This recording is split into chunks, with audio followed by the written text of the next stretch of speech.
Thank you so much, Cosmin, and Venus and Trevor and all the staff of Parasite for this invitation and make this happen. I'm a bit jet lagged, so I'm sorry if my pronunciation is not the best today.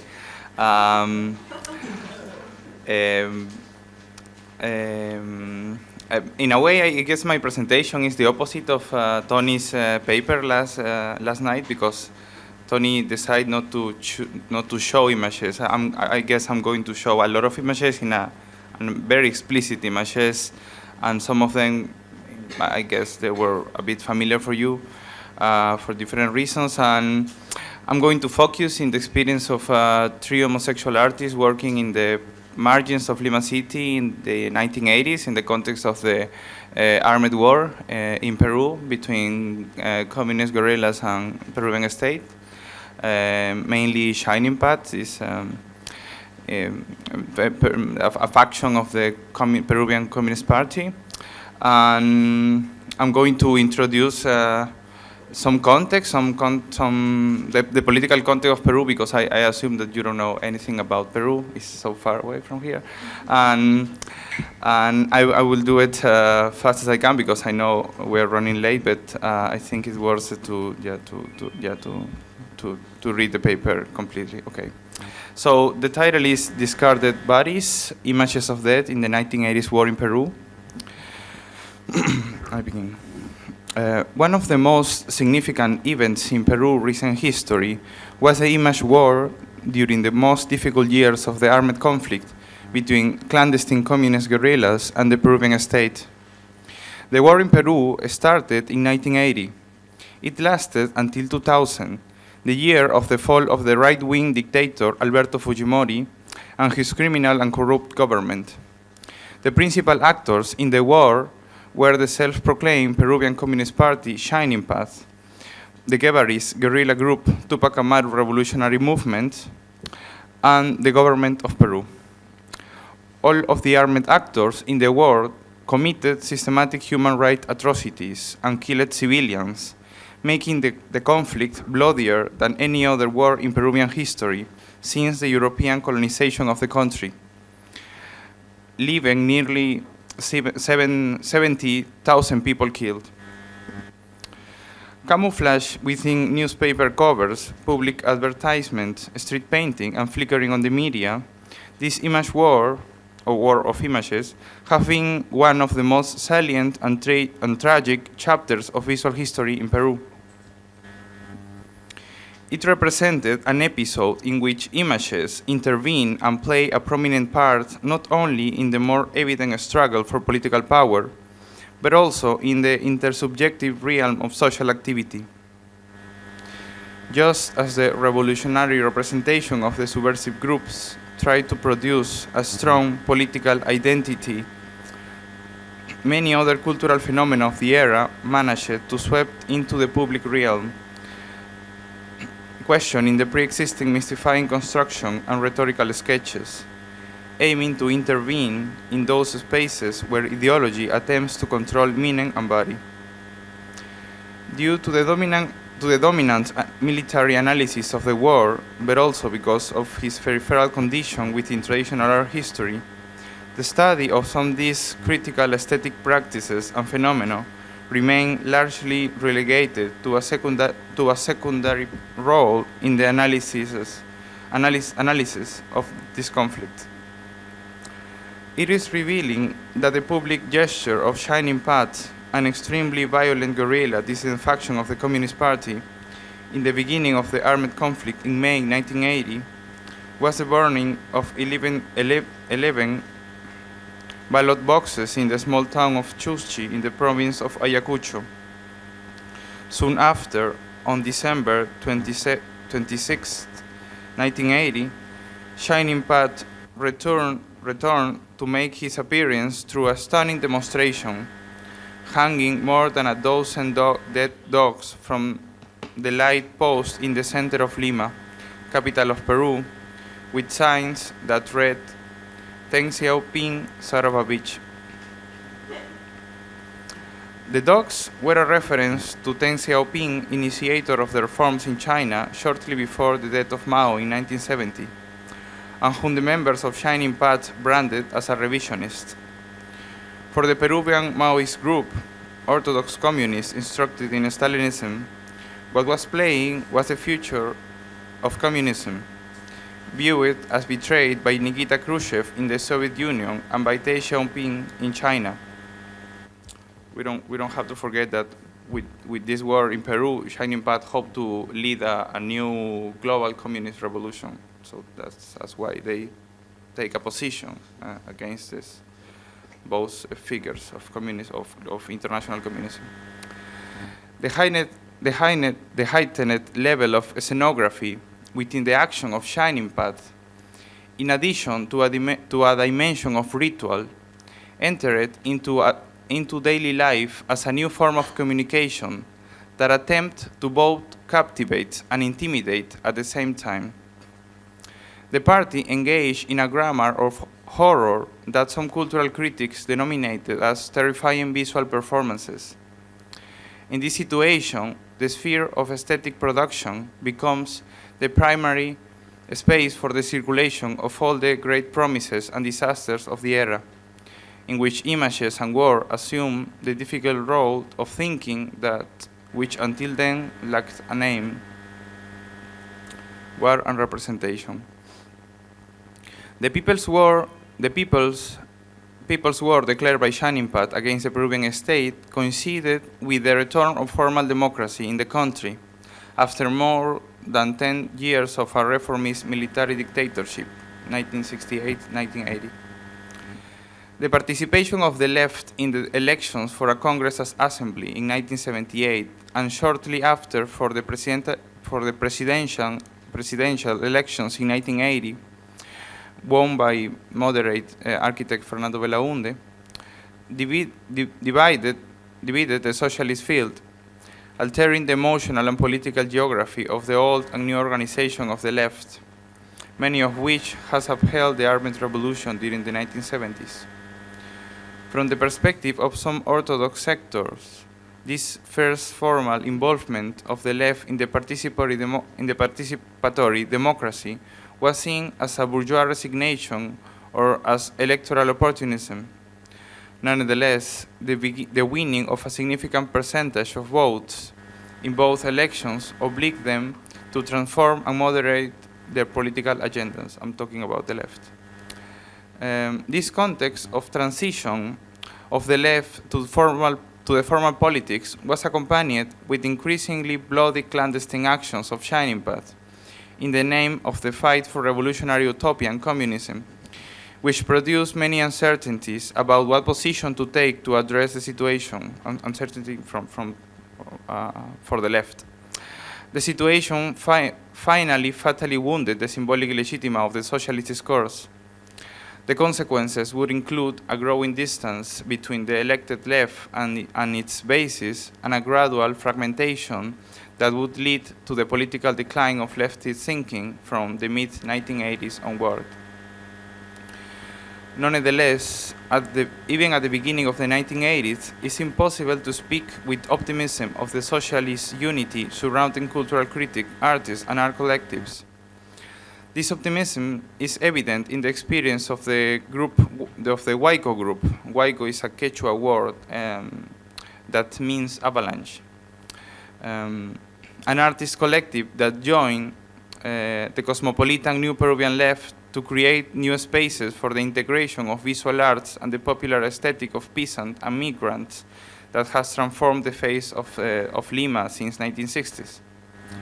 One of the culminating experiences of Huayco Group is their intervention in a hill on the 54-kilometer of the Panamericana Highway on the outskirts of Lima, where they installed a great carpet of empty cans over which they painted a portrait of the unofficial saint Sarita Colonia.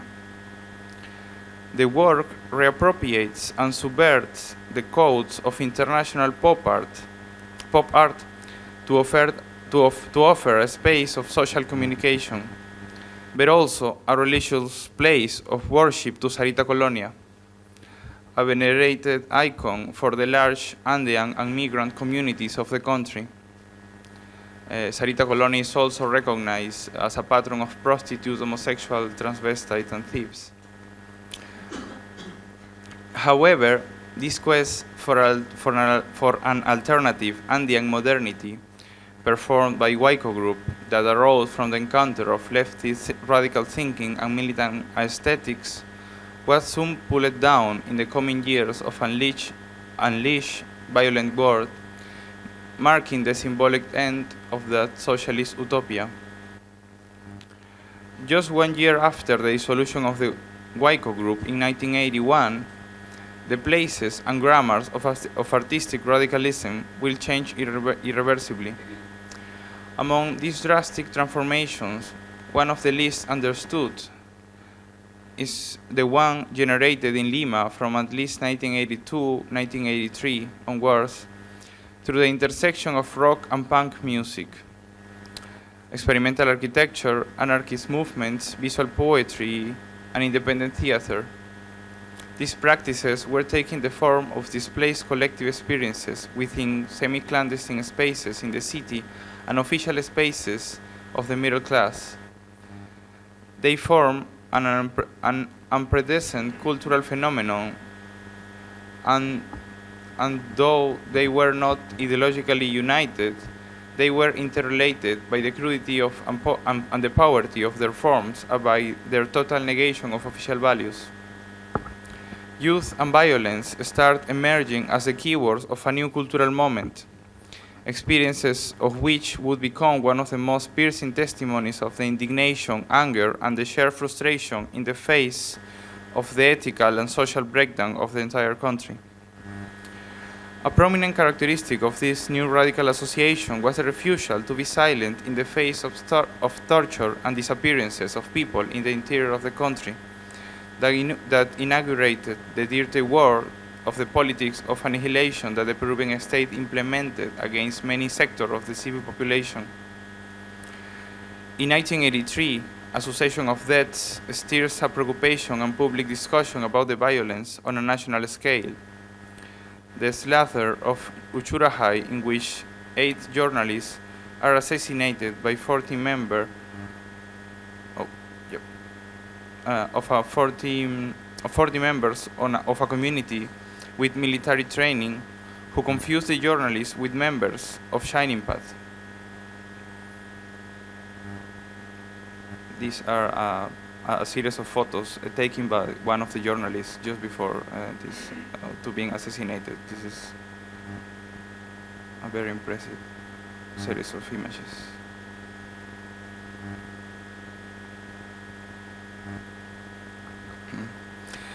The slaughter of Lucanamarca, where Shining Path assassinated 69 peasants in the province of Ayacucho.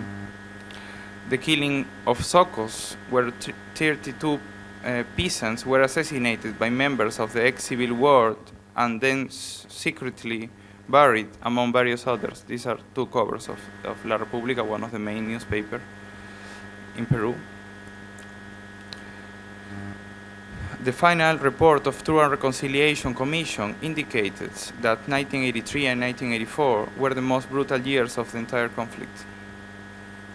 In those 2 years, this report indicates that 30% of the people died. I mean, considering the whole conflict, it's like about 24,000 people just in between 1983 and 1984, just to have an idea of what was happening at that time in Peru. In this context, much of the new independent scene opted to enter into a confrontation with authoritarianism, in some cases intervening in those proximate places where the governmental discourses and the symbolic proclamation of the communist group took place: the universities, the media, the street, and the public walls. This is an intervention in the San Marcos University, where Shining Path did a lot of paintings, mural paintings. A group of artists created this kind of a confrontation using the walls of the university against Shining Path. These mural paintings, rock concerts, poetry reading, and artistic practices that critically reappropriated ideological signs, press announces, and political declaration embodied a mise-en-scene of power and its rhetoric in a situation where destruction was not only a creative possibility but also an imminent social reality. Soon, independent album covers, song lyrics, and aggressive literature mixed with liberating attitude emerging from the margins of society, identifying themselves with the thousands of massacred bodies in the thousands of images of death that shape the common sentiment of a country at war. The rebellious attitude of this group, shocking sarcasm, sexual disobedience, belligerent statement, and junk aesthetic, forced some frictions with Maoist shining path discursive, but also with traditional socialist party, including the spokespeople and critics of a new cultural left, who saw in its scandalous movements the sign of social disintegration against the yearned for socialist union. These subcultural groupings were demanding anti-establishment view as necessary alternative to face social crisis. More importantly, they enable a distinct form of identification and collective communication through their degraded and socially marginalized bodies. The body being perceived as a scum, dirty and residual entity that has no place in the demands of the constructive elements of the traditional left. However, it is not the intention of this paper to propose a look at the entire period, but rather to address one case. I refer to the experience of the Grupo Chaclacayo, which responded to and symbolized the most extreme violence of the conflict. There are in this collective other features that are also symptomatic of this period. The first, the members were irresponsibly linked with Shining Paths, and Maoist guerrillas by critics and journalists, and as a result of this, injured and harassed. In the period of those years, an accusation of this type signified immediate detention, and in many other cases led to kidnapping and even death. The second, a considerable number of their documentation and images, archive, works, and documents would remain out of the public discussion for a long time, whether this was because they were deliberately moved out of the country or destroyed by the members themselves in moments in which the threats have put the life of many people at risk. Thirdly, they exist as rumor or myths, resonating as symptom of a non-articulated collective trauma. The work of Grupo Chaclacayo has been from its beginning the overwhelming effect of anxiety, an accumulation of images and action whose sinister background signals the impossibility of imagining the immediate future in the face of the war. Their distinct project proposed a re-elaboration of the surplus materials of urban modernity, combined with a fascination for representing the ways in which the colonial legacy and Christian religion, like the authoritarian ghosts of ideology, incarnate the crimes and torture perpetuated during the armed conflict of Peru in the 1980s. The creative stimuli of the group would come from the exploration into their personal memories, marked by racism and discrimination, but also from the affirmation of a very insolent, profane, and sexual iconography non-existing in that way within the local context. The group was formed from the meeting of the German artist Helmut Sota and the Peruvian student Sergio Ceballos and Raúl Avellaneda.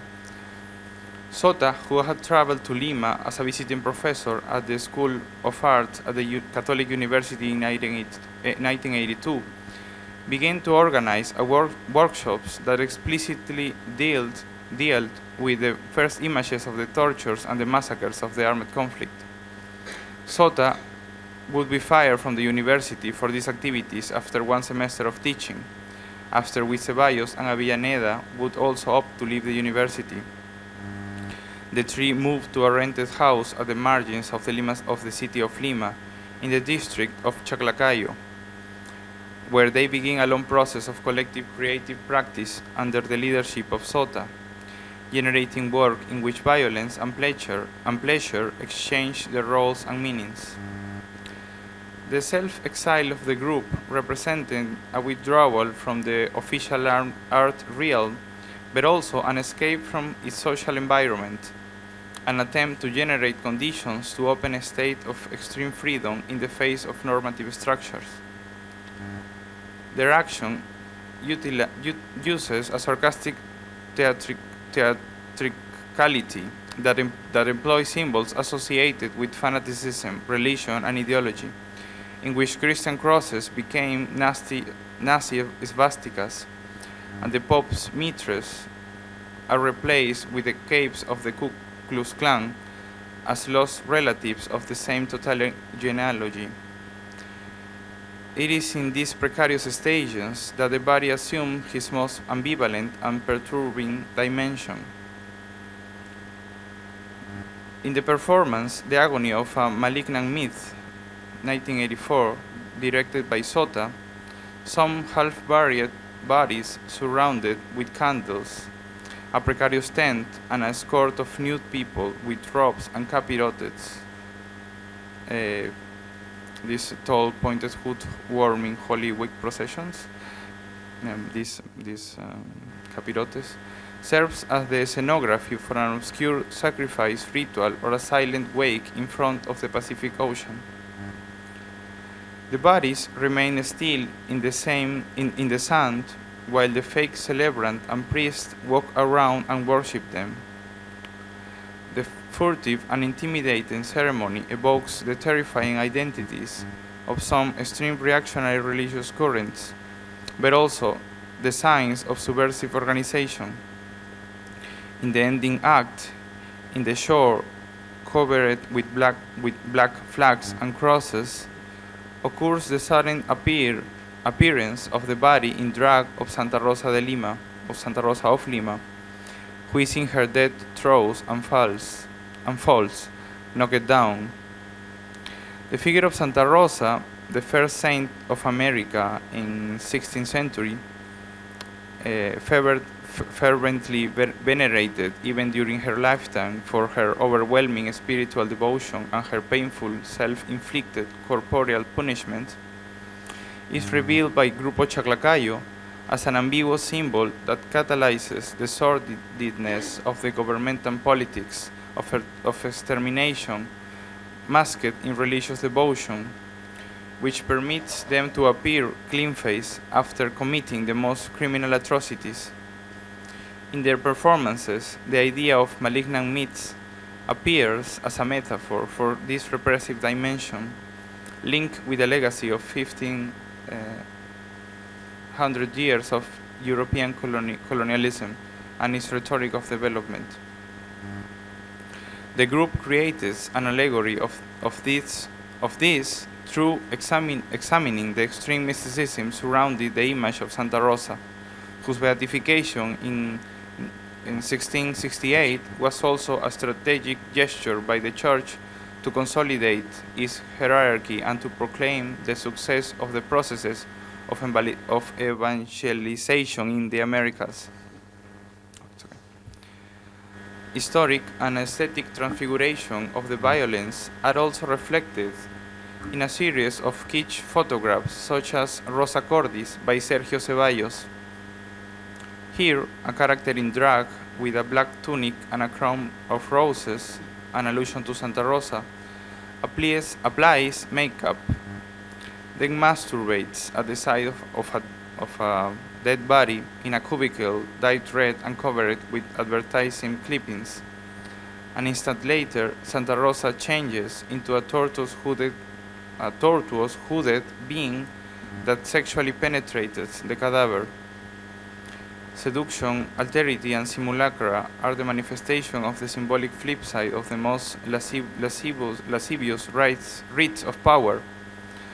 Some of these performances were a symbolic response to governmental actions, such as the decoration of the prestigious distinction of the Order of the Sun to Santa Rosa for the 1400th anniversary of her birth in April 1986, just a few weeks before the slaughter of the prisons where more than 1,300 people were killed, and few months after the executions in the Lurigancho jail, where 32 people were assassinated in a police interventions. These vanities of the authoritarian discourse are also dramatized through parodic, more documentary works, such as Portrait of a Peruvian General, 1987, of Raúl Avellaneda, composes of various drawings, documents, and photographs that establish a false admiration for a soldier who lived nearby and who declared himself a follower of the Chilean dictator Augusto Pinochet, or even through actions for the camera that continuously denounces the complicity between some local conservative bishops and the military forces that committed tortures and clandestine murders against Andean communities. Grupo Chaclacayo stages some of this in the context of the celebrated first visit of Pope John Paul II to different cities and provinces in Peru in 1985. The visit of the Pope was a very important media phenomenon, staged by the group through some photographs never exhibited, in which a fake Holy Father, half covered in white robes, lustfully wrung his hands, dyed red all over what looks like a dead male body. The Grupo Chaclacayo would have just one exhibition in Lima, titled Peru a Dream, in Lima Art Museum in 1984, where they show first stages of their collective work, which reflects about the political situation in a more poetic way through performances, drawing, and objects that signals the unexplored desires as acts not only of purification and liberation, but also of healing. This first and only exhibition in Lima precipitated a predictable polemic. The show would even be partially censored by the Embassy of the Federal Republic of Germany in Peru on its opening, which covered some of the works with black fabric, later uncovered by the public. The later work of this exhibition, such as the performances when they introduce color in their photos, bring with greater intensity the destruction of the body, the exploration of social and sexual margins through role-playing, where the androgynous body incarnates all of the antagonistic identities: the soldier, the martyr, the colonizer, the peasant, the priest, the saint in drag, and the torture body. These were stages inspired by the official discourse and its apparent stable identities, but were also attempts to explore the multiple subjectivities in conflict, which crumbled and recomposed with each moment. With their actions and fictions and fictitious but strongly transgressive symbols, Grupo Chaclacayo gave evidence to the violent excess unrecognized by the state, completely resignifying the space of the regents, where the subaltern body is not only an object of violence and illegal torture, but also a subject that produces testimony, a surviving body. From this exhibition in 1985 until their departure from Peru in January in 1989, the group would have no more public shows in Lima. Their work was concentrated in the same marginal house that on more than one occasion was inspected by the police and military that confused the group iconography with veiled allusions to Shining Path or to a cult. After arriving in Germany a few months before the fall of the Berlin Wall, Grupo Chaclacayo organized an exhibition synthesizing their work in Peru, entitled Images of Death, Peru or the End of the European Dream. This is the cover of the catalog, edited by the Kunstlerhaus Bethanien. The show toured from 1989-1980 at the IFA in Stuttgart, the museum in Bochum, the Kunstverein in Karlsruhe, at the Kunstler House and at the Kunstler Haus Bethanien in Berlin, among others. In addition, the group presented a series of live performances in different venues, connecting the crisis of the fall of communism in Europe, the Maoist guerrillas in Peru, and the inverted inerrances of colonialism through a sadomasochistic and ritual lexicon. The whole project, during those 10 years, catalyzes one of the most extreme reflections about the movement of ideology and repercussion of violence on collective body. In this sense, their work needs a complex wave from the experiences framed by horrors and brutalities of diverse origin, superimposing political, economical, and social consequences of the Second World War and Cold War on the conflict that in recent decades resulted in repression, forced disappearances, and death in different countries of Latin America. The group's departure from Lima in January 1980 would also be, in their way, a funerary rite. Right. All of the work produced in those 6 years of work were packed and shipped by plane to the Federal Republic of Germany. And those materials that could not be transported were burned in a bonfire by their house. These ashes were also taken with them in a small container.